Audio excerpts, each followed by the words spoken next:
Good morning all of you. कैसे हैं आप सभी? वेलकम करती हूँ आपका एमडी लो क्लासेस में।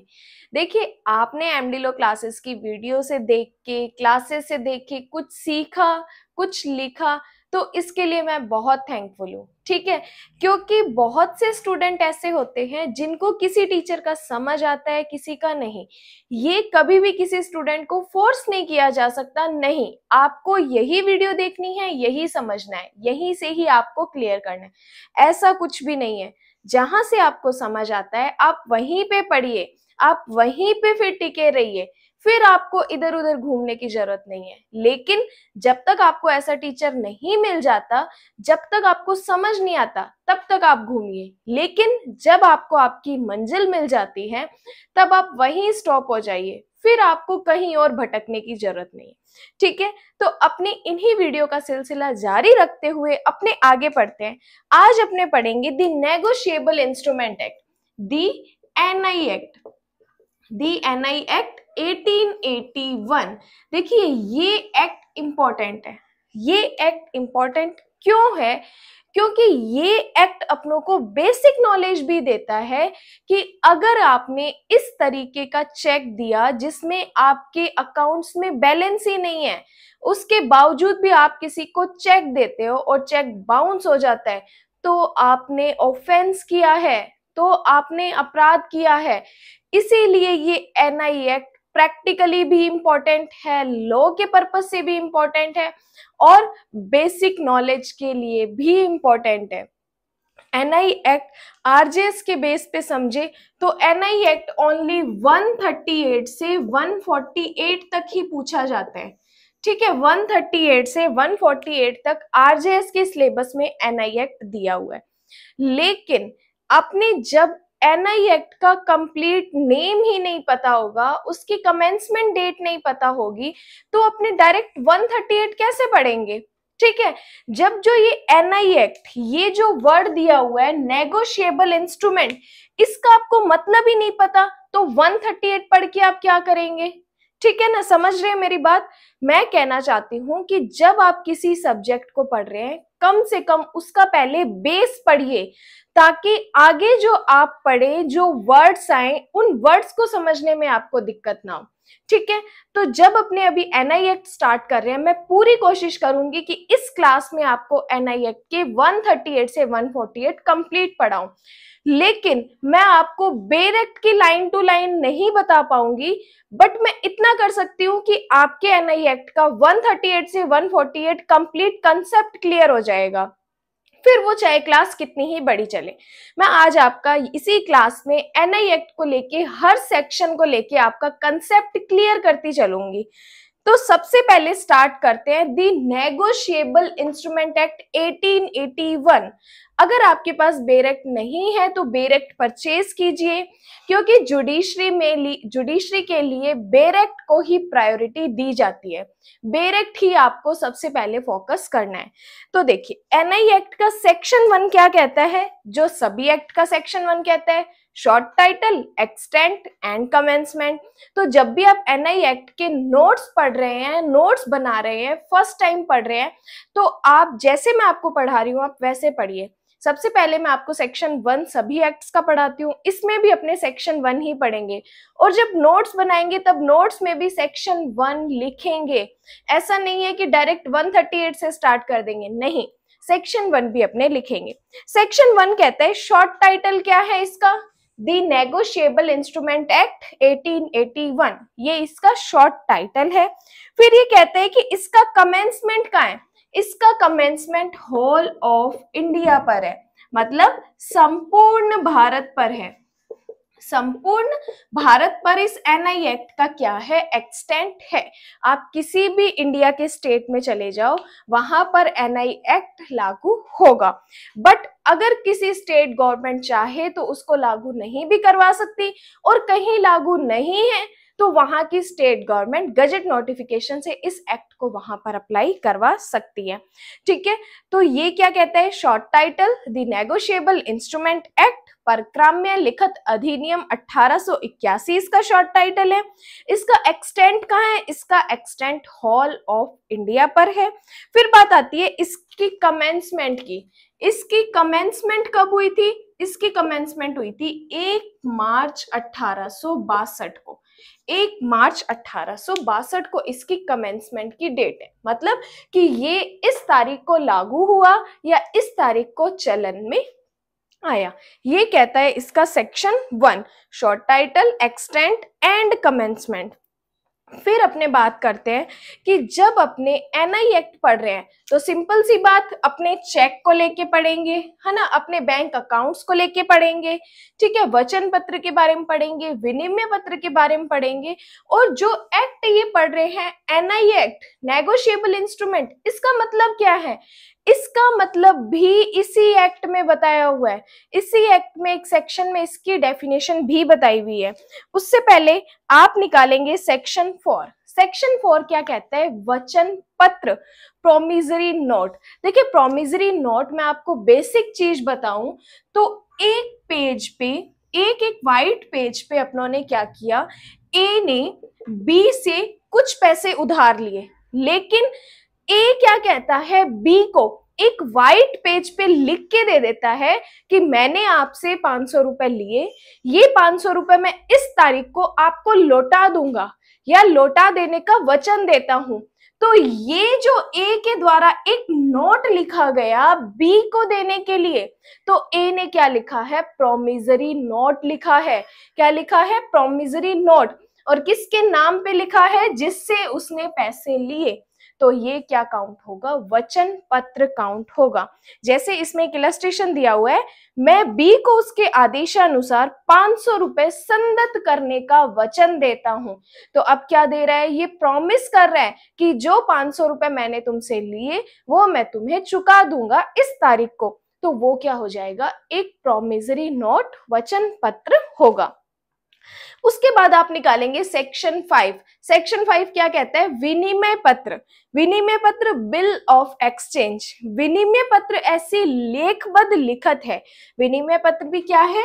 ऐसी लेखबद्ध लिखत है जिसमें एक निश्चित व्यक्ति को यह निर्देश देने वाला उसके रचयिता द्वारा हस्ताक्षर अशर्त आदेश अंतर्विष्ट हो कि वह निश्चित व्यक्ति को या उसके आदेशानुसार उस लिखत के वाहक को ही धन की एक निश्चित राशि संदत करे।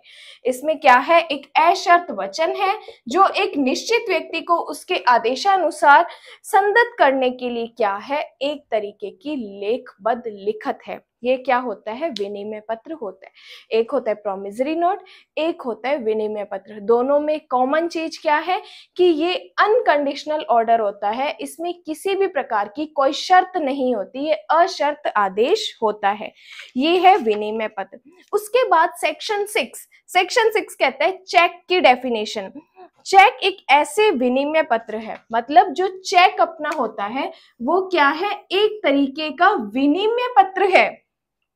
विनिमय पत्र है जो विनिर्दिष्ट बैंक कार पर लिखा गया है, जिसका मांग पर से अन्यथा देय होना अभिव्यक्त नहीं है, एवं उसमें इलेक्ट्रॉनिक रूपक से निकला हुआ छंटित चेक तथा इलेक्ट्रॉनिक रूपक सम्मिलित है। जो चेक अपनों को बैंक के द्वारा प्रोवाइड करवाया जाता है किसी को पेमेंट करने के लिए, जिसमें आपका बैंक अकाउंट नंबर, उस जो आपको अमाउंट देनी है वो, एंड लास्ट में उस पर्सन की जिसने चेक लिखा है, चेक का लेखी वाला है, उसके साइन। तो वो चेक क्या होता है? एक तरीके का विनिमय पत्र होता है। क्यों विनिमय पत्र होता है? देखिए विनिमय पत्र में भी तो एक निश्चित राशि को अपनों ने कुछ पे किया है, ठीक है, जिसमें अनकंडीशनेबल ऑर्डर होते हैं। चेक भी तो यही चीज पे कर रहा है ना, उसमें भी तो किसी पर्सन को पैसे देने के लिए दिया जा रहा है ना, पे करने के लिए चेक दिया जा रहा है। तो याद रखिए चेक एक तरीके का विनिमय पत्र है। तो ये 3 सेक्शन भी आपको अपने नोट्स में लिखने हैं। उसके बाद आप थोड़ा आगे चलेंगे बेर एक्ट में, तो एक आएगी परक्राम्य लिखत। सेक्शन 13 की डेफिनेशन। नेगोशिएबल इंस्ट्रूमेंट होता क्या है? जब आप एक सब्जेक्ट पढ़ रहे हैं, जैसे मैंने आपको इंडियन पीनल कोड पढ़ाया तो पीनल का मतलब बताया कि ये दंड विधि है दंड विधि को पीनल लॉज कहते हैं। ठीक है, जैसे मैंने आपको CPC civil procedure code civil के बारे में बताया, CrPC criminal procedure code, word से भी मैंने आपका क्लियर किया कि इस कंप्लीट वर्ड का नाम का मतलब क्या है, अपने आप में ये एक एक शब्द बताते हैं। तो वैसे ही जब एनआई एक्ट पढ़ रहे हैं तो एनआई का मतलब भी तो पता होना चाहिए। नेगोशिएबल इंस्ट्रूमेंट है क्या? ये कहते हैं परक्राम्य लिखत से या तो आदेशानुसार या वाहक को देय वचन पत्र, विनिमय पत्र या चेक अभिप्रेत है। तो नेगोशिएबल इंस्ट्रूमेंट एक्ट की 3 मतलब निकलते हैं, या तो वो चेक हो सकता है, या वचन पत्र हो सकता है, या विनिमय पत्र हो सकता है। वो क्या होता है? नेगोशिएबल इंस्ट्रूमेंट होता है, परक्राम्य लिखत होता है। अब आपसे कोई पूछे कि बताओ आप एनआई एक्ट पढ़ रहे हो तो एनआई का मतलब क्या है, परक्राम्य लिखत का मतलब क्या है? तो आपको बताना है परक्राम्य लिखत का मतलब है एक तरीके का आदेशानुसार दिया गया वचन पत्र, विनिमय पत्र और चेक। ये क्या होते हैं? नेगोशिएबल इंस्ट्रूमेंट, परक्राम्य लिखत होते हैं। ये है सेक्शन 13 तक। उसके बाद आपने आएंगे सेक्शन 138 पे, क्योंकि जब अपने आरजेएस का सिलेबस फॉलो कर रहे हैं तो अपने 138 से 148 पढ़ते हैं। लेकिन जिन सब्जेक्ट्स को कंप्लीट एनआई एक्ट पढ़ना है तो वो मेरी ऑफलाइन क्लासेस या ऑनलाइन क्लासेस दोनों अवेलेबल है। किसी भी क्लास को ज्वाइन करके कंप्लीट एनआई एक्ट भी पढ़ सकते हैं, क्योंकि जैसे यूपी की बात करें तो यूपी में कंप्लीट एनआई एक्ट आता है। ठीक है, बाकी स्टेट्स में भी कुछ स्टेट में कंप्लीट एनआई एक्ट सेक्शन 1 से 148 तक पूछा जाता है। लेकिन मैं आरजेएस जुडिशरी ज्यादा फोकस करती हूँ, उसी के लेवल पे कुछ ऐसी वीडियोस बनाती हूँ जो ओनली आरजेएस की होती है। लेकिन इसका मतलब ये नहीं है कि बाकी जुडिशरीज का बेनिफिट नहीं ले सकती, वो जुडिशरी भी ले सकती है, क्योंकि उनका तो 1 से 148 है। तो कम से कम वो 138 से 148 तो एमडीलो क्लासेस से समझ सकते हैं। तो आइए स्टार्ट करते हैं। सेक्शन 138 को आप स्टार कर लीजिए। मोस्ट इंपॉर्टेंट क्वेश्चन है, इसमें से प्री के क्वेश्चंस, मेंस के क्वेश्चंस प्लस इंटरव्यू के क्वेश्चंस भी पूछे जाते हैं। क्या कहता है? लेखों में जमा राशि अपर्याप्त होने के कारण चेकों का अनादृत हो जाना। मतलब आपके बैंक अकाउंट्स में क्या थी? जो जमा राशि थी वो इनसफिशिएंट थी, अपर्याप्त थी। उसके कारण क्या हुआ? आपके चेक का अनादरण हो गया। जैसे इस सेक्शन को समझते हैं। आपके अकाउंट्स में क्या थे? ओनली 10,000 रुपीज थे। ठीक है, आपके अकाउंट में ओनली 10,000 रुपीज थे। आपने चेक दे दिया 15,000 का। ठीक है, आपने चेक दे दिया 15,000 का। इस पर्सन ने जाके बैंक में चेक लगा दिया 15,000 का। अब चेक बैंक में तो इनसफिशिएंट बैलेंस था, बैलेंस तो 10,000 है, लेकिन अब वो निकलवा कितने रहा है? 15,000 निकलवा रहा है। तो यहाँ पे ये चेक क्या हो जाएगा? बैंक में जाके बाउंस हो जाएगा। ठीक है, बाउंस हो जाएगा। तो जब ये चेक बाउंस हुआ तो बैंक के द्वारा आपको वापस पुनः लौटा दिया जाता है, क्योंकि बैलेंस तो है नहीं, तो बैंक ने आपको वापस लौटा दिया ये कह के कि ये चेक बाउंस हो चुका है। तो मतलब अब जिस पर्सन ने आपको चेक दिया उस पर्सन ने क्या किया है? अपराध किया है, ऑफेंस किया है। ऑफेंस क्यों किया है? क्योंकि 138 सेक्शन क्लियर कहता है कि अगर आपके बैंक में इनसफिशिएंट बैलेंस होने की वजह से चेक बाउंस हो जाता है तो आपने क्या किया है? अपराध किया है। और आपको कितनी पनिशमेंट मिल सकती है? 2 साल तक की पनिशमेंट मिल सकती है, और चेक के दुगने तक का आपको फाइन भुगतना पड़ सकता है। तो इसीलिए चेक तभी दे जब आपके बैंक अकाउंट्स में सफिशिएंट बैलेंस हो। एक बार इसकी बेरेक्ट की लैंग्वेज पढ़ते हैं। जहां किसी व्यक्ति द्वारा किसी बैंक में संधारित अपने खातों में से किसी ऋण या अन्य दायित्व से भागते या पूर्णतः उन्मोचित होने के लिए चेक दिया, क्योंकि जिस पर्सन ने चेक दिया तो वो ऐसे ही तो चेक देने से रहा, आखिर उसके ऊपर कोई लायबिलिटी होगी, कोई उसके ऊपर ऋण होगा, तभी उस लायबिलिटी या ऋण से उन्मोचित होने के लिए, डिस्चार्ज होने के लिए उसने चेक दिया। अब जब इसने चेक दिया तो चेक इनसफिशिएंट बैलेंस होने की वजह से डिसऑनर हो गया, अनादृत हो गया, और बैंक ने वो चेक वापस पुनः लौटा दिया। ठीक है। तो करार कर दिए जाने के कारण बैंक द्वारा बिना भुगतान किए चेक पुनः लौटा दिया जाता है।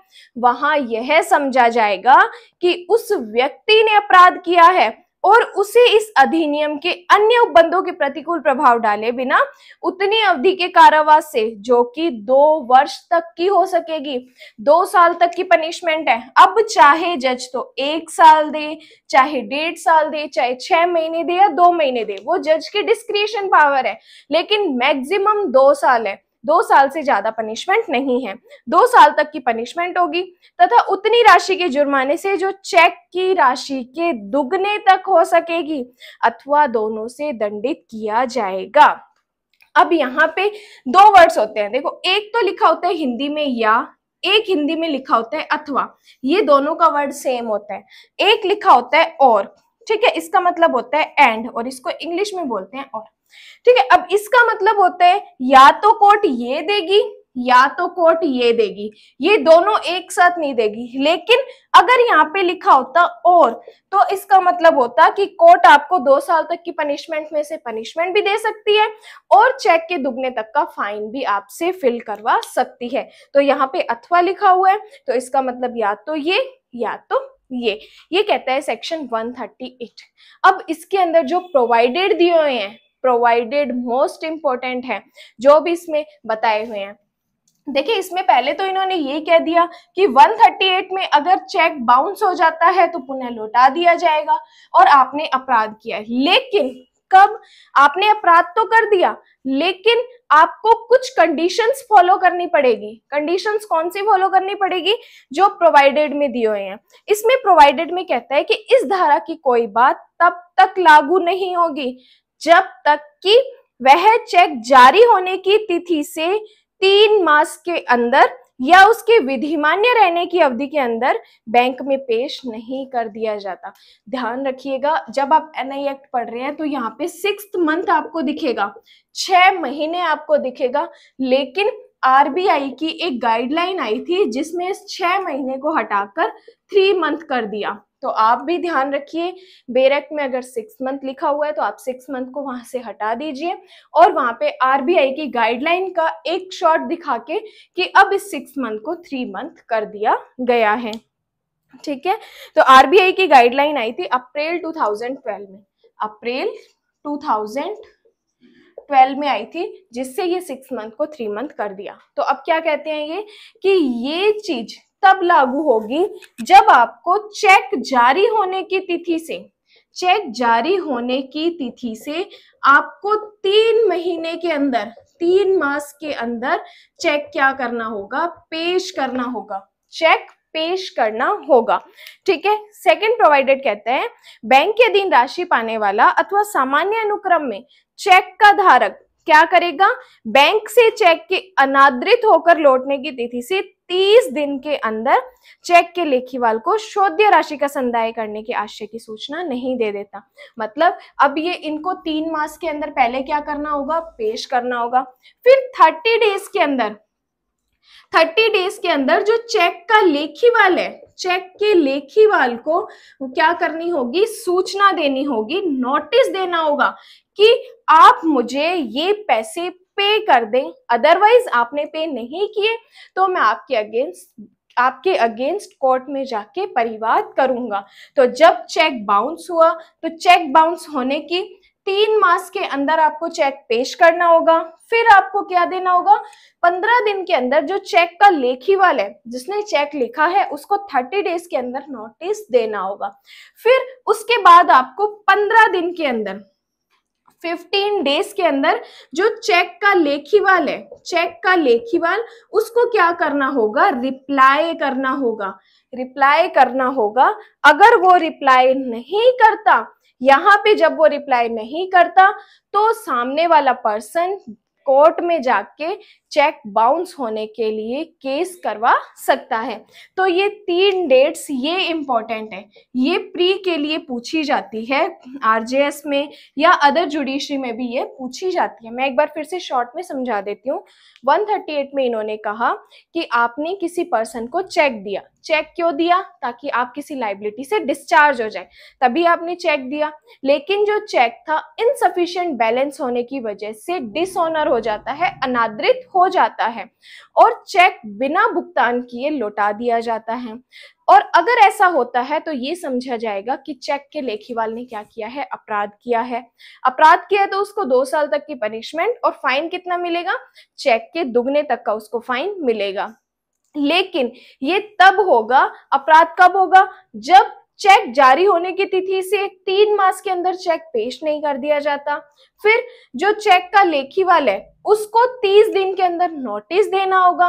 उसके बाद जो चेक का लेखीवाल है उसकी ड्यूटी बनती है कि वो 15 दिन के अंदर क्या करेगा? रिप्लाई करेगा। अगर ये सिचुएशन फॉलो नहीं होती, ये डेज का टाइम पीरियड के अंदर वो पर्सन नहीं आता या नोटिस नहीं दिया जाता या रिप्लाई नहीं आता, तो सामने वाले पर्सन के पास राइट हो जाता है 138 के अधीन क्या करने का? केस करने का। ये कहता है सेक्शन 138। अब आते हैं अपने सेक्शन 139 कि धारक के पक्ष में क्या उपधारणा की जाएगी। ये कहना चाहते हैं, देखो कि जब किसी ए पर्सन ने चेक दिया, ठीक है, उसने चेक क्यों दिया? कि अपनी लाइबिलिटी से डिस्चार्ज होने के लिए, दायित्व से उन्मोचित होने के लिए। तो ये जब कोर्ट में केस आया तो न्यायालय क्या प्रिजम्पशन करेगा? न्यायालय शैल प्रिजम्पशन करेगा। शैल प्रिजम्पशन का मतलब कि जब आपने चेक दिया तो अपने दायित्व से उन्मोचित होने के लिए दिया, तो अब हम यही समझेंगे। लेकिन अगर आप चाहते हैं कि हम आपकी बात पे विश्वास करें तो आपको प्रूव करना होगा कि आपने ये क्या किया हुआ था, गुड फेथ में किया था, आपको नॉलेज नहीं थी कि आपके बैंक में पैसे नहीं हैं। तो 139 में आपको क्या याद रखना है? जो प्रिजम्पशन की जाएगी वो शैल प्रिजम्पशन की जाएगी। देन आते हैं 140 में। 140 कहते हैं कि सेक्शन 138 के अधीन ऐसा बचाव जो किसी अभियोजन में अनुज्ञात नहीं होगा।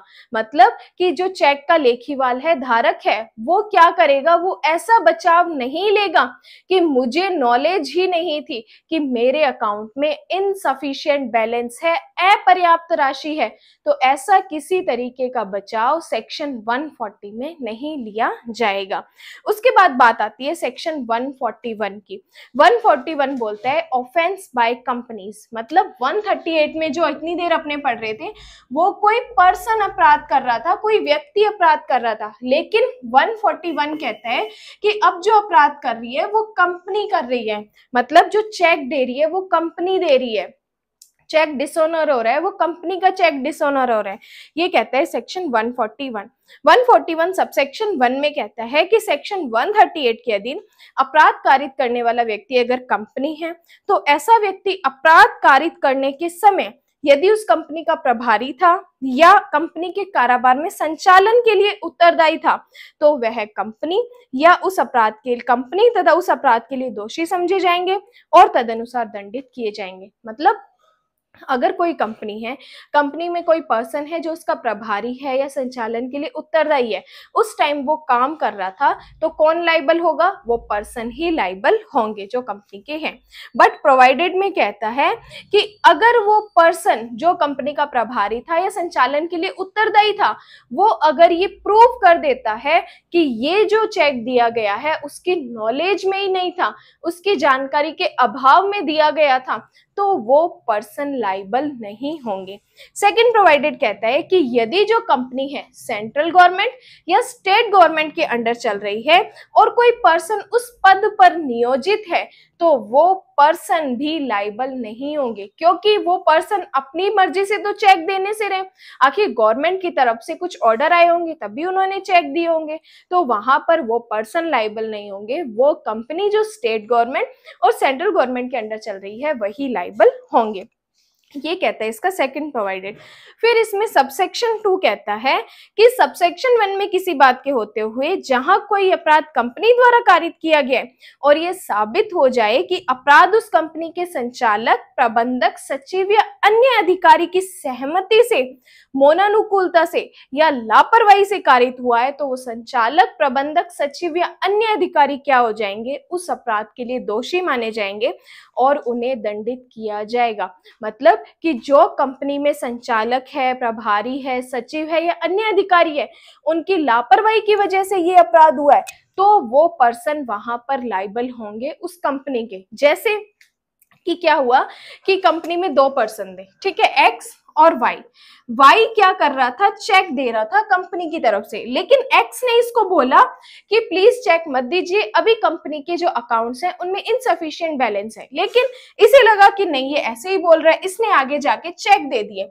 तो अब ये पर्सन जो कंपनी का संचालक था या प्रभारी था, सचिव था, तो अब ये लाइबल होगा, ठीक है, अब ये लाइबल होगा क्योंकि इसकी लापरवाही की वजह से ये अपराध हुआ है। जबकि इसने तो इसे अलर्ट भी किया था कि कंपनी के अकाउंट्स में इनसफिशिएंट बैलेंस है, आप चेक मत दीजिए, बट ये नहीं माना, इसने चेक दिया, तो अब ये लाइबल होगा। और जब कंपनी ने ऐसा अपराध किया है तो उसको कितनी पनिशमेंट मिलेगी, तो सेक्शन 138 की पनिशमेंट ही फॉलो की जाएगी, 2 साल तक की पनिशमेंट और चेक के दुगने तक का उसको फाइन भुगतना पड़ेगा। 141 में क्या पनिशमेंट फॉलो होगी, 138 की ही पनिशमेंट फॉलो होगी जो 2 साल तक की और चेक के दुगने तक की होगी, ठीक है, ये होता है 141। उसके बाद आ जाइए 142। 142 को स्टार कर लेना, इंपॉर्टेंट क्वेश्चन है कि अपराधों का प्रसंज्ञान कैसे लिया जाएगा, अब कोर्ट कॉग्निजेंस कैसे लेगा। इसमें सबसेक्शन 1 में कहता है कि सीआरपीसी में किसी बात के होते हुए भी जो किसी अपराध के लिए कोई भी न्यायालय क्या करेगा, लिखित परिवाद के सिवाय संज्ञान नहीं लेगा।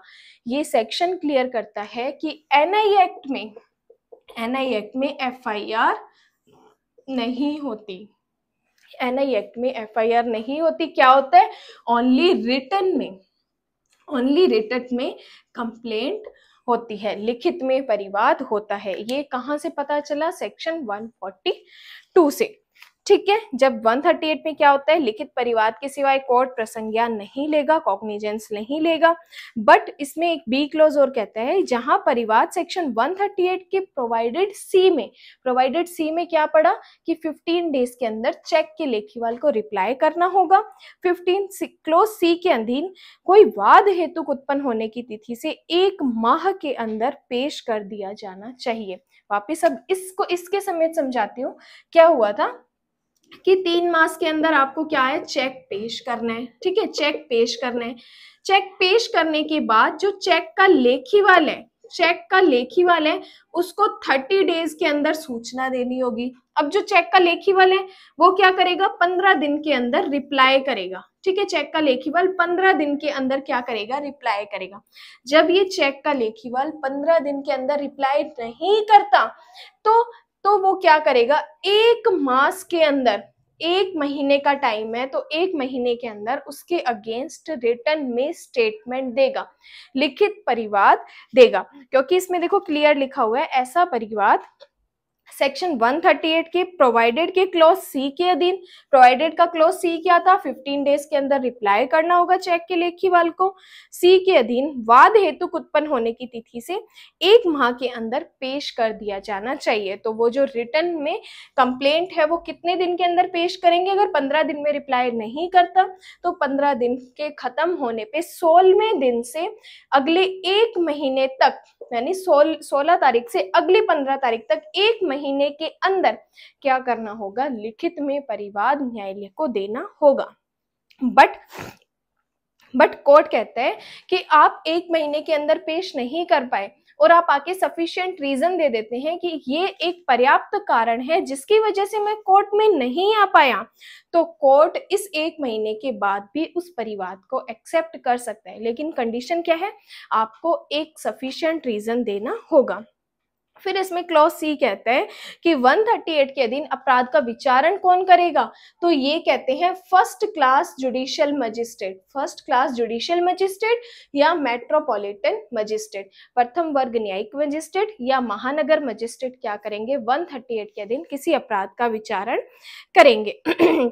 सबसेक्शन 2 कहता है 138 के दिन अपराध केवल उन न्यायालय के अंतर्गत जांच एवं विचारित किया जाएगा जिसकी स्थानीय अधिकारिता के अंतर्गत चेक लेने वाले का अकाउंट है या चेक देने वाले का अकाउंट है, वहीं पर क्या हो जाएगी, इंक्वायरी होगी, वहीं पर ट्रायल होगी।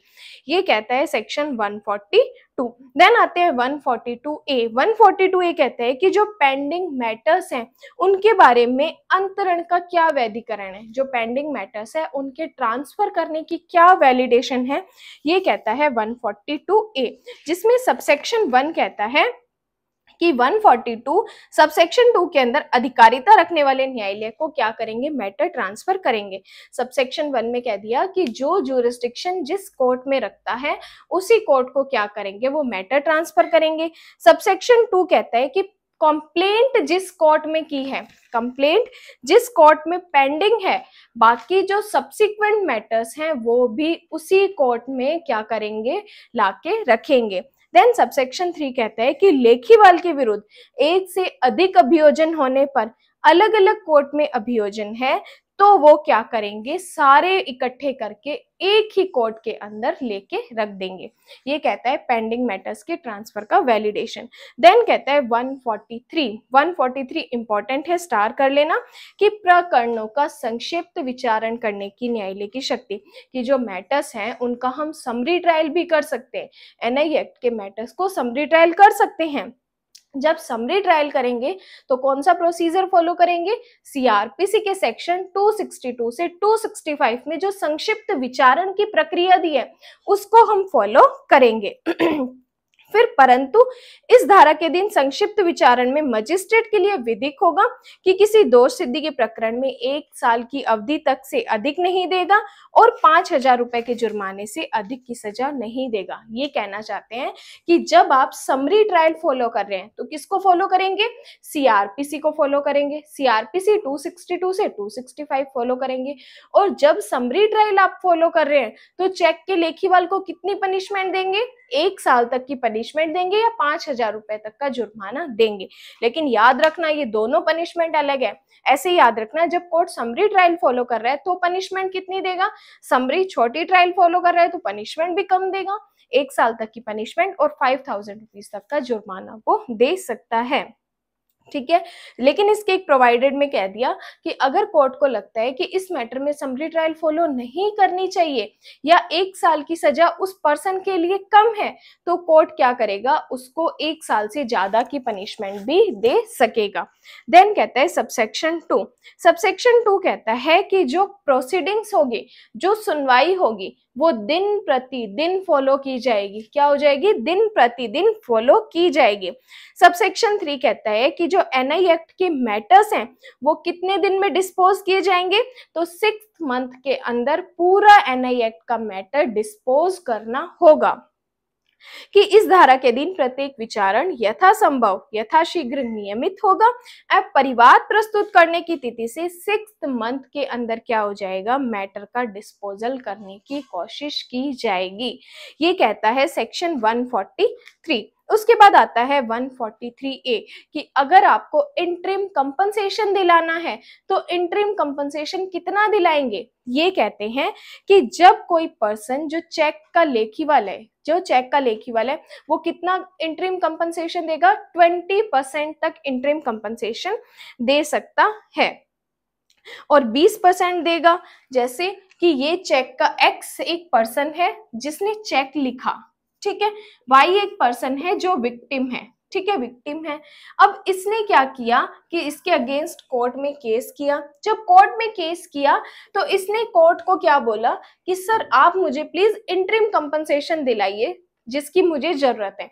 तो कोर्ट ने Y को इंटरिम कंपनसेशन किससे दिलाया, X से दिलाया, और इंटरिम कंपनसेशन कितना दिलाया, 20% दिलाया। जैसे एग्जाम्पल, अगर 100 रुपए का चेक है तो इंटरिम कंपनसेशन 20 रुपए, ठीक है, ऐसे 20% इंटरिम कंपनसेशन विक्टिम को दिलाया जाएगा। और इंटरिम कंपनसेशन जब कोर्ट ऑर्डर देगा तो कितने दिन के अंदर देना होगा, 60 दिन के अंदर वो इंटरिम कंपनसेशन उस विक्टिम को देना पड़ेगा। अगर 60 दिन में देने के लिए आप 60 दिन में नहीं दे सकते तो एक्स्ट्रा आपको 30 डेज और मिलेंगे, लेकिन ये 30 डेज तभी मिलेंगे जब आप कोर्ट को सफिशिएंट रीजन दे देते हो कि मैंने 60 दिन के अंदर क्यों नहीं दिया, ये कारण था, इस वजह से मैंने इसको इंटरिम कंपनसेशन नहीं दिया, तो कोर्ट आपको एक्स्ट्रा 30 डेज भी और दे सकता है। लेकिन तो जो कोर्ट है वो इंटरिम कंपनसेशन कितना दिलाएगा, 20% तक का दिलाएगा। अभी इंटरिम कंपनसेशन होता क्या है, अंतरिम प्रतिकर होता क्या है, देखो समझो कि जब मैटर इंस्टीट्यूट हुआ, मैटर इंस्टीट्यूट होने के बाद क्या हुआ, प्रोसीडिंग्स अभी चल रही है, कंप्लीट जजमेंट नहीं आया, तो उस बीच में ही विक्टिम ने न्यायालय से गुहार लगाई कि मुझे अंतरिम प्रतिकर की आवश्यकता है, तो कृपया करके आप मुझे अंतरिम प्रतिकर दिलाइए। तो न्यायालय क्या करता है, वाद का निपटारा होने से पहले बीच में जो प्रतिकर की राशि उस पीड़ित को या विक्टिम को दिलाता है वो होता है अंतरिम प्रतिकर, कि अभी मैटर कंप्लीट डिस्पोज नहीं हुआ, कंप्लीट निपटारा नहीं हुआ, उस बीच में ही न्यायालय के द्वारा जो इंटरिम प्रतिकर दिलाया जाता है, अंतरिम प्रतिकर दिलाया जाता है, वो क्या होता है, इंटरिम कंपनसेशन कहलाता है। लेकिन याद रखना, जब डिस्पोजल हो गया और डिस्पोजल उस विक्टिम के फेवर में आया, तो जो 20% कोर्ट ने दिलाया वो 20% माइनस करके बाकी जितना बचेगा उसे दिया जाएगा। ठीक है, उसके बाद जो इंटरिम कंपनसेशन है 60 डेज में देना होगा, और 60 डेज में नहीं दिया तो 30 डेज में दे सकते हो। उसके बाद जो ये प्रतिकर दिलाया, ठीक है, जो ये फाइन इनको दिलाया, प्रतिकर जो अंतरिम प्रतिकर कैसे वसूल किया जाएगा, तो ये कहते हैं कि सीआरपीसी सेक्शन 421 का प्रोसीजर फॉलो करके वो अंतरिम प्रतिकर उस पीड़ित को दिलाया जाएगा। फिर सबसेक्शन 6 कहता है कि अगर क्या हुआ, इंटरिम प्रतिकर नहीं दिया और जो प्रतिकर वैसे दिलाया गया है, तो वो कौन सा प्रोसीजर फॉलो होगा, तो 357 सीआरपीसी का सेक्शन जो प्रतिकर के बारे में बात करता है, उसके अकॉर्डिंग वो प्रतिकर उस विक्टिम को दिलाया जाएगा। ये है सेक्शन 143A। उसके बाद बात करते हैं 144। 144 कहते हैं कि सम्मन के तामील की रीति क्या होगी, जो सम्मन हम लोगों ने भेजा चेक के लेखीवाल को, वो कैसे भेजेंगे, तो ये बोलते हैं कि आप बाय पोस्ट भी भेज सकते हैं, बाय कुरियर भी भेज सकते हैं, या पर्सनल जाके भी किसी पर्सन से सम्मन की तामील करवा सकते हैं। अब कुछ स्टूडेंट को नहीं पता होता कि सम्मन क्या होता है। सम्मन क्या होता है, एक तरीके का नोटिस होता है, जिस नोटिस में लिखा होता है कि आप ये पर्सन, आपके अगेंस्ट इस पर्सन ने न्यायालय में क्या किया है, वाद दाखिल किया है, तो आपको इस तारीख के अंदर न्यायालय में उपस्थित होना होगा। अगर आपके कुछ सबूत हैं आपके पास तो वो भी कोर्ट में लेकर आइएगा। तो इस तरीके का एक सम्मन न्यायालय द्वारा निकाला जाता है, और उस पर्सन को जब भेजा जाता है तो वो क्या होता है, तामील करवाना होता है।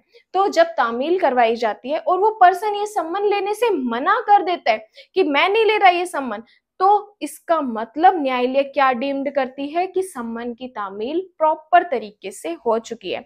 तो सम्मन की तामील कैसे करवाते हैं, बाय पोस्ट, बाय कुरियर, या पर्सनली जाके भी करवा सकते हैं। उसके बाद सेक्शन 145 कहते हैं शपथ पर साक्ष्य, कि जो भी एविडेंस पेश किए जाएंगे वो शपथ पर दिए जाएंगे। शपथ पत्र आपको हर एविडेंस के साथ देना होगा। ठीक है, न्यायालय यदि उचित समझता है तो अभियोजन या अभियुक्त के आवेदन पत्र पर किसी व्यक्ति को सम्मन कर सकता है या परीक्षण करेगा जिस व्यक्ति के द्वारा शपथ पर दिए गए साक्ष्यों के तथ्यों में उसमें अंतर्विष्ट है।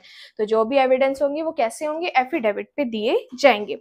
उसके बाद सेक्शन 146 कहते हैं कि जो बैंक स्लिप होगी वो प्रथम दृष्टया साक्ष्य होगी, कि जब चेक बाउंस हुआ तो बैंक के द्वारा एक स्लिप दी जाती है जिसे मेमो कहा जाता है। ठीक है, उसे मेमो कहा जाता है। वो स्लिप अगर आपने कोर्ट में पेश कर दी तो अब आपको और कोई एविडेंस देने की जरूरत नहीं है। ये मैं विक्टिम की बात कर रही हूँ, क्योंकि चेक उसने लगाया बैंक में, चेक क्या हो गया, डिसऑनर हो गया था, तो वो तो पीड़ित हुआ, उसको तो उसके पैसे मिले ही नहीं। तो उसने क्या किया, बैंक के द्वारा उसे एक स्लिप मिली जो मेमो होती है, उसने उस स्लिप के माध्यम से कोर्ट में पेश किया। तो अब उस विक्टिम को इसके अलावा कोई और साबित और कुछ साक्ष्य पेश करने की जरूरत नहीं है। इसीलिए सेक्शन 146 कहता है कि बैंक स्लिप प्रथम दृष्टया साक्ष्य होगी। फिर आता है 147 क्लियर कर देता है कि जो एनआई एक्ट के मैटर्स है वो माफी योग्य है, क्षमनीय है। मतलब एनआई एक्ट के मैटर्स में क्या हो सकता है, समझौता हो सकता सकता है। और 95% एनआई एक्ट के मैटर्स में एंड में क्या हो जाता है, कॉम्प्रोमाइज ही होता है, समझौता करवाया जाता है दोनों पार्टीज को बिठा के। इसीलिए सेक्शन 147 में कहा गया है एनआई एक्ट के मैटर्स क्या है, माफी योग्य है। फिर आता है 148 कहता है दोष सिद्धि के विरुद्ध अपील में लंबित रहते संदाय का आदेश करने की न्यायालय की शक्ति। मतलब कि जो क्या था, जो चेक का लेखीवाल था उसको क्या कर दिया, दोष सिद्ध कर दिया। अब वो अपील में गया, और याद रखना जब अपील न्यायालय में वो दोष मुक्त कर दिया जाता है तो जितनी 20% की उसने राशि दी थी उस पीड़ित को, वो 20% की राशि ब्याज समेत उसको देनी होगी। और कितने टाइम में देनी होगी, वही प्रोसीजर फॉलो किया जाएगा, 60 दिन के अंदर देनी होगी। और अगर 60 दिन में नहीं दी तो 30 दिन के अंदर देनी होगी। बट सेक्शन 148 चेक के लेखीवाल के दोष मुक्त होने पे पहले उसको दोष सिद्ध कर दिया ट्रायल कोर्ट ने, फिर अपील कोर्ट में गया, अपीलेट कोर्ट ने उसको दोष मुक्त कर दिया, उसका प्रोसीजर सेक्शन 148 में कहा हुआ है। तो जब वो दोष मुक्त हो जाता है तो 20% ब्याज समेत उसके उस पर्सन के द्वारा उसको दिलाया जाता है, और वही 60 दिन के अंदर देना होता है। अगर 60 दिन में नहीं दिया तो 30 डेज को फॉलो करना होता है। फिर कहते हैं अपील न्यायालय अपील के लंबित रहने के दौरान किसी भी समय अपीलार्थी द्वारा जमा की गई रकम को परिवादी को देने का निर्देश कर सकता है। ठीक है, तो उसको देने का क्या कर सकता है, ऑर्डर दे सकता है। ये है सेक्शन 138 से 148। मैंने हर सेक्शन का कंसेप्ट क्लियर किया है, जहां जरूरत थी मैंने बेरेक्ट भी पढ़ा है। अगर अब आप इस वीडियो से आप नोट्स बना रहे हैं तो एक बार ये पहले वीडियो देखें एक एक सेक्शन करके, फिर बेरेक्ट पढ़ें, फिर आप उसको लिखें। और जैसे बेरेक्ट में सबसेक्शन वाइज दिया हुआ आप वैसे ही लिखें। अगर आपको ये वीडियो अच्छी लगी है तो चैनल को सब्सक्राइब कर देना और अपने फ्रेंड्स के साथ शेयर भी कर देना। और यहाँ पे मेरे एमडी लॉ क्लासेस में ऑफलाइन क्लासेस भी चलती है, ऑनलाइन क्लासेस भी चलती है, तो आप दोनों वे से आप मेरी क्लासेस ज्वाइन कर सकते हैं। और जल्दी जल्दी इस वीडियो को इतना शेयर कीजिए कि कम से कम इस वीडियो पे 100 लाइक्स आए। Thank you so much.